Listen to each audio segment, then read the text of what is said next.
So Kelly, you've mentioned that after working for toxic law firms in the past, being the CEO of your own firm has been life-changing. Can we talk about that? Yeah, definitely. I think just the difference in environment has been really great. I mean, one thing, obviously, having more freedom, and also being the one to make more of the decisions and being able to run things the way I want, I guess, but also have more control over the environment has just really been great.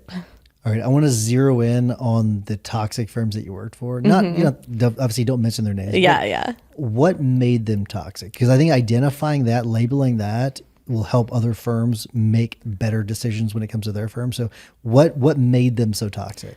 I think one of the biggest things was definitely it was also like we were just expected to do a ton of work, which obviously that's fine.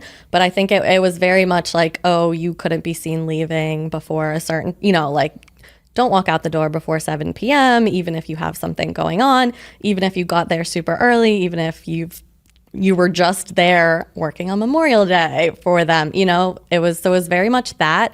And just like a not respecting how much I think everyone was doing and also taking on because it was a smaller firm the last firm that I was at, and a lot of people kept leaving, not just lawyers, but like other positions. So a lot of us were like juggling so many jobs.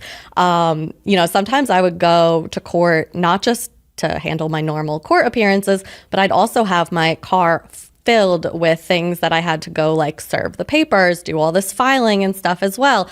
I'd spend hours in court some days and also like lugging that stuff around New York City. And it was never really even acknowledged that we were all doing all of this extra stuff. So I think just like the appreciation and also, I guess to a level, it's like the micromanaging of like just trust us that, I'm always going to want to do the best that I can do and probably even more than that.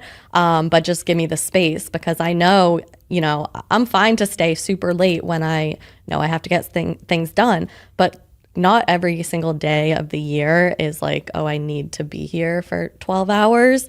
Or like sometimes I have things to do or whatever. So I think just like more understanding of a work-life balance.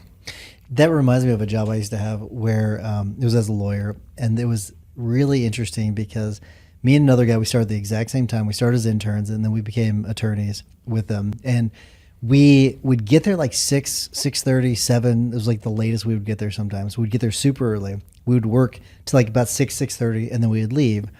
And then the owner started getting mad at us because it was like he wanted that FaceTime.